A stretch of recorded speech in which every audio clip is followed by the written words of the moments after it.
If you look around, there are so many ways to make a difference. At Capella University, our FlexPath format gives you a different way to earn your degree. Take courses at your speed. Move on whenever you're ready. Education should fit your life. Learn more at capella.edu. This just in. Reportedly, pigs can fly. We're going live to... Can't take another crazy headline? Well, here's something you can appreciate. The MyGM Rewards card gives you best-in-class rewards with 4 points for every dollar spent everywhere and 7 total points earned per dollar spent with GM, bringing you one step closer to a new GM ride. That's the power of appreciation. From us to you. Subject to credit approval, terms and limitations apply. Visit mygmrewardscard.com. You are listening to an entertainment program put together by a company called Financial Ineptitude. Anything said on this show is not an endorsement or professional advice. Would you really want to tell a court of law you were suing us because you thought taking financial advice from two idiots on a podcast put out by Financial Ineptitude was a good idea? Really? Clown hat smiley face.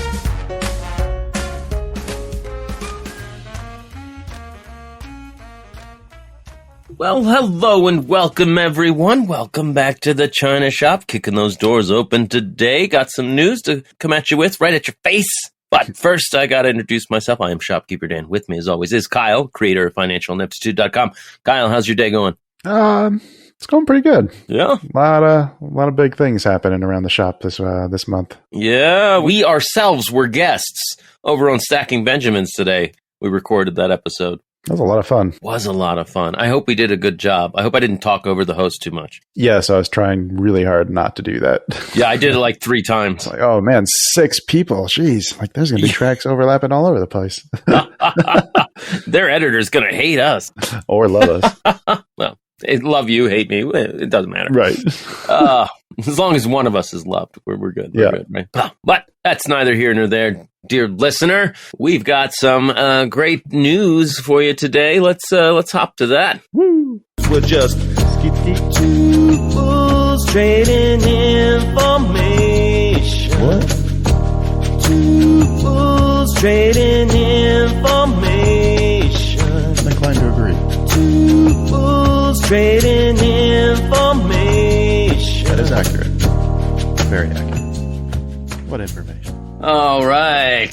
Well, Kyle, who gets to lead off? Who won the coin toss? Who won the coin toss? The coin toss, yeah. Do we even have any coins around? No, I'm too poor to own a coin. I'll go first. What you got? I got one that my wife sent me. The British pound plummeting to a record low against the dollar. Oof. Yeah. It plunged nearly 5% to be just above 103 during trading in Asia and Australia on Monday, extending a 3.6% dive from Friday. Bad news for Brits who love American cheese. Right. So I guess this is coming from the British Chancellor. Oh, man, the Exchequer Quasi-Quarteng. I don't know why I pick stories that have names like this. Quasimodo? I cannot say that name. Quasi-Quarteng made an announcement on Friday the UK is going to be implementing the biggest tax cuts in 50 years at the same time as trying to boost government borrowing and spending in the face of high inflation. And the markets are not reacting too well to this. One of the things they don't like over there is the tax cuts. He's cutting taxes for not the normal person or the everyday man, but for like the top earners. Oh, good. Yes. They need another tax cut. Their historically low taxes aren't low enough. Yeah, and even members of his own Conservative Party are lambasting this decision. He doubled down over the weekend, hinting in interviews on Sunday of more tax cuts to come, saying that Friday's measures were just the start as the government goes for all-out growth. One of the best quotes in here, I think, came from Clark, Lord Ken Clark, former Tory Chancellor. He said on a BBC interview, that, quote, I'm afraid that's the kind of thing that's usually tried in the Latin American countries without much success. Oh, damn. Ooh, that's a zinger. It's a record low, nearly 21% this year. The previous record low was 37 years ago in 1985. 80s are back with a vengeance. I know, and it's not just Cobra Kai. Right. Kate Bush is running up that hill. Right? Oh man, I'm gonna have to go find a old Chevy van that I can put a back seat in, make me feel 4 years old again. Nice. Yeah. Well, I do know that it's bad news for U.S. exports to the UK. So this for trade situations like this, it's bad on both sides. Like, not only are American goods costing more in Britain, but that means that we're going to sell less of them because they cost more. So both sides are getting hurt here. More than likely, we're going to start buying more shit from over there because our dollar is going to have more purchasing power over there than it does at home. Oh, yes. Thank God we can import more kippers. Right. I like kippered herring snacks. All right. Well, what do you got for us? Hey, well, you remember maybe, I think it was just over, maybe a year and a half ago. It's been a while. But one of, if we had to make a list of favorite news stories, one of my favorite was about a New Jersey deli. Oh, the deli. With a $100 million valuation on its over-the-counter stock, if you recall. On like the one location it had? One location with $40,000 annual income revenue. Oh, yeah. Yes, one of my favorites. Yes. Well, it turns out that the three guys running those companies have been charged with fraud. You don't say. Kyle, I do say I was shocked to learn that these men were charged with securities fraud and other various crimes. So how exactly did they get their value of their stock price so inflated? So the news article, I don't think anybody knows yet. Maybe the SEC knows, and it'll come out in court. Mm-hmm. But somehow they were able to not only do this with the deli, but they were able to do an e-waste company, which had no income, and then do another with a third company. So somehow they artificially inflated these values by 939% and 19,900% respectively. That e-waste stock had no value, and they managed to put value in it. I don't know how. It does not say, which probably for the best, so people don't copy and paste. Like, oh, that sounds like a great idea. That's not why I'm following the story. So, but how do we do it, Dan? How do we do it with our stock? Yes. I do know that they have enlisted an attorney named Ira Sorkin, who also represented Bernie Madoff. So, probably some sort of Ponzi scheme. Why do I feel like Jared Bibler would be the guy to tell us how this is happening? Oh, yes, please. Jared, let us know if you have any insight into how this Ponzi scheme worked. Send us an email. Would love to figure out. Especially if you can do it like a step-by-step checklist. Yes. Share that off air for personal reasons. Yes, no big deal. For thought experiment. It's like, right. Yeah, it's fraud and securities price manipulation counts carry maximum penalties of 20 years in prison and $5 million fine. And on top of that, wire fraud, money laundering have penalties up to 20 years in prison. So they look, and of the three people, one of them is still on the lam. They only arrested two. The father and son that were involved with it, the son is still out there somewhere. So if you're listening, Coker Jr., turn yourself in or give us a call and let us know how you did it. Just, personal reasons. The names of the people being charged, are any of them Italian? It is Paul Marino got fired. Their CEO, Paul Marino, was a famous high school coach, but he got fired. Their names are James Patton, Peter Coker, and Peter Coker Jr. Okay. I hear Deli in New Jersey and immediately start thinking Sopranos. You think mob. Yeah, Sopranos. Yeah, right. Yeah, no word if the matriarchal lines are Italian or not, because, we do like to just make mass assumptions about crime and ethnicity here in the China shop. Take that, Italians. Ah! Right. Hey, I'm offended. I know, you fucking Sicilian bastard. Hey. I did it again. Zing. Oh, I'm getting canceled tomorrow. It's happening. Right. By me. By you. All right. Well, what else you got, Kyle? Remember Larry Summers? I think we've talked about him before. One of the people that was talking about how the Fed's not doing enough. He's one of the few people vocally complaining about or saying that inflation was definitely not transitory and was here to stay. He is back in the news again as he is giving his thoughts on how the Fed can get out of its current unstable state. And what he has to say is not very upbeat. Ooh. He says that if they're going to bring down inflation, they will likely need a policy more restrictive than the policy that's contemplated by the markets or the Fed. The Fed continues to be excessively optimistic. The Fed is too optimistic with these rates? Yeah, I don't know if you've been following what the Fed has been saying, but nothing they've said has sounded very optimistic. Not at all. Yeah. His biggest fear right now is that the Fed is not going to have the resolve to raise rates high enough, and that the eventual cure will be far more costly than shouldering what could be a shorter, shallower downturn in the months ahead. Wow. Yeah. I don't like to hear that. That makes me feel scared. Yeah, a little bit. Let's see. What is he? He never believed inflation was transitory, just caused by the COVID-related shutdowns and supply chain crunch.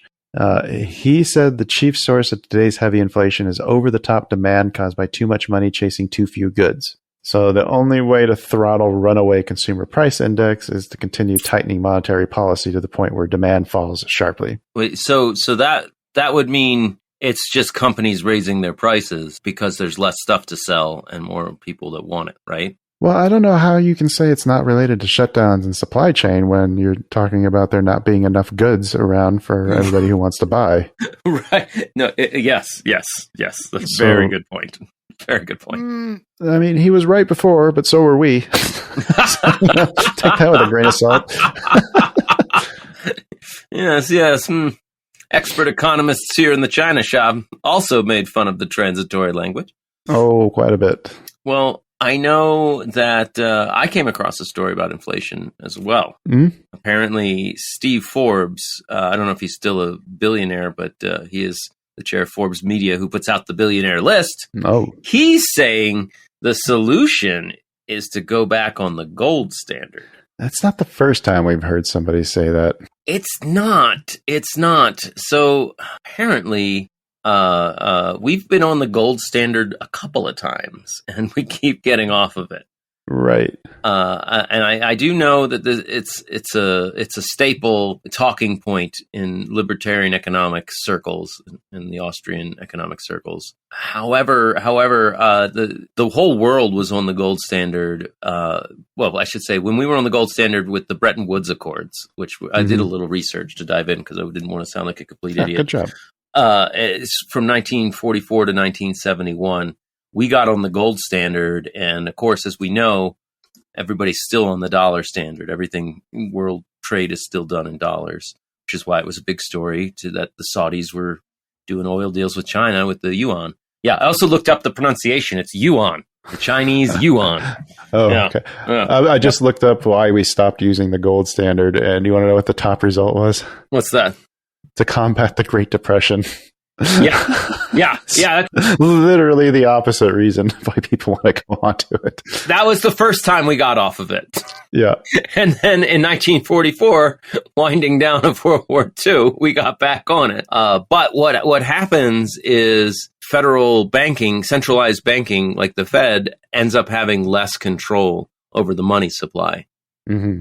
Oh, right. Right. And on top of that, gold producing countries have more control in the world economic stage. Uh-huh. I actually, and I'm thinking back to that article we saw about Africa and those gold deposits that China's now starting to tap into that are more than the entire existing gold supply in circulation. So I would be worried about going to the gold standard now if China can just crank up their mining capacity and tank our currency. Yeah. Not a lot of selling points to it right now, is there? Like, what's his reasoning for wanting to go on to it? That I can understand wanting to get the Fed out of, take some of the power away from the Fed, but I don't think giving it to China is the right answer. Right. Forbes was citing data from the 80s when Fed Chair Paul Volcker was reining in inflation with his dramatic interest rate hike of more than 20%. Forbes was saying the real thing that did inflation in was Reagan stabilizing the economy by cutting taxes and deregulating, and it's by coordinating global efforts to sell dollars and buy other currencies. But to quote Forbes, today, unfortunately, not only is Biden putting up obstacles to deal with supply side problems, but the Fed Reserve and other central banks think you have to depress the economy to bring inflation down. They do it by artificially raising interest rates so they have fewer people employed, and that's not the real cure. The real cure is to stabilize the currency. But he doesn't go further, at least, he goes further to say that it's just the intrinsic value. So if we just go to, seems very short-sighted. If we just go to the gold standard, then it won't go up and down because gold's more stable. Except gold is speculative too. It's more and more speculative. Yeah. I did, and we'll have a link to this. There is a nice Wikipedia article on the gold standard, and it does list advantages and disadvantages. Mm-hmm. You can read about it there. We'll have that episode in the episode description.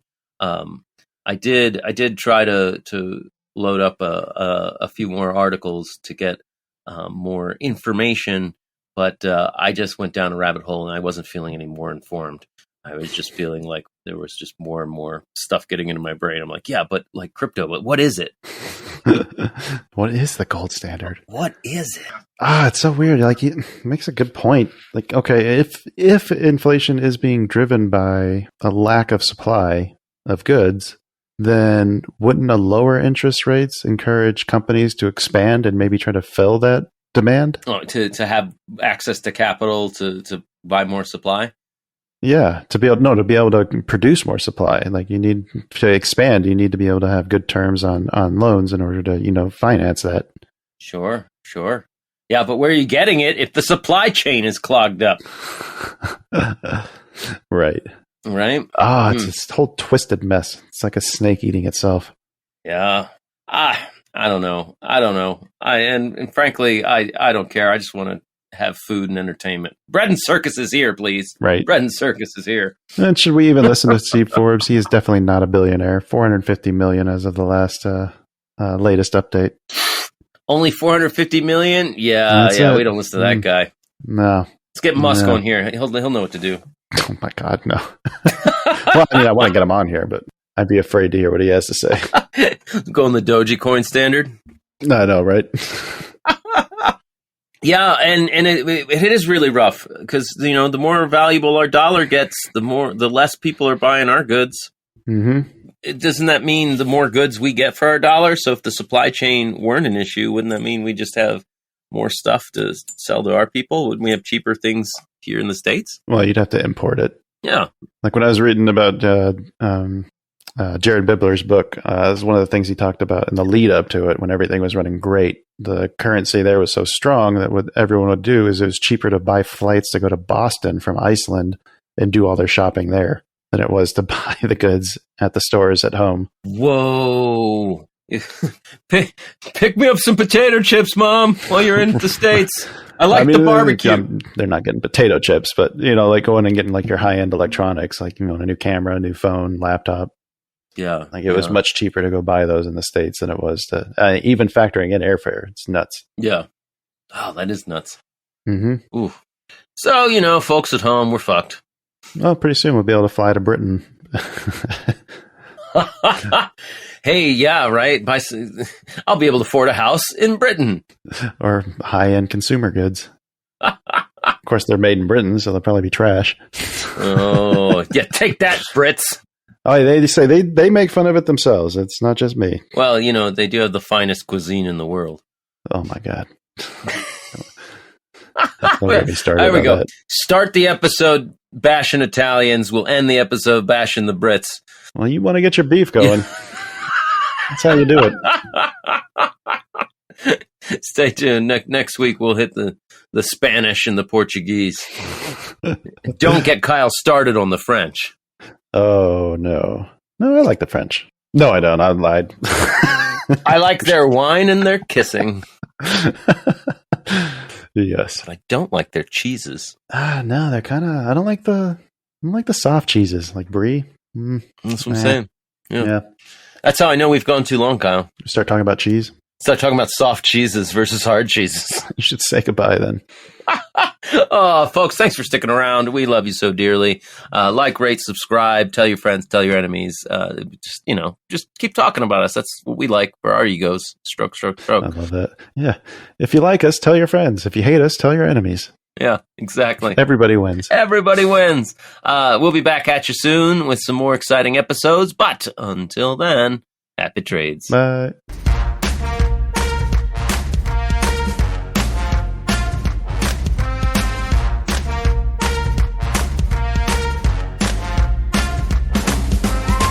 Two Bulls in a China Shop is an entertainment program, and all thoughts and opinions expressed in the show belong to the hosts and not of any company. They are not intended to provide specific advice or recommendations for any individual or on any specific security or investment product. It is only intended to provide entertainment about stocks in the financial industry of trading. If you make trades based on what you hear in this show, you assume all risks for those trades. If you look around, there are so many ways to make a difference. At Capella University, our FlexPath format gives you a different way to earn your degree. Take courses at your speed. Move on whenever you're ready. Education should fit your life. Learn more at capella.edu. When you shop at a Walmart Vision Center, you get it. You know that you'll spend a little less on stylish glasses for the whole family. Welcome to the Vision Center. Let me know if you need help finding the perfect frame. Hey, Mom, you were right. These glasses are cool. Hon, they take our insurance. That means Papa's getting a new pair, too. Whoa, glasses start at just $39. Next stop, groceries. So you can get a little more of what you need. Find a Vision Center near you. Save money, live better. Walmart.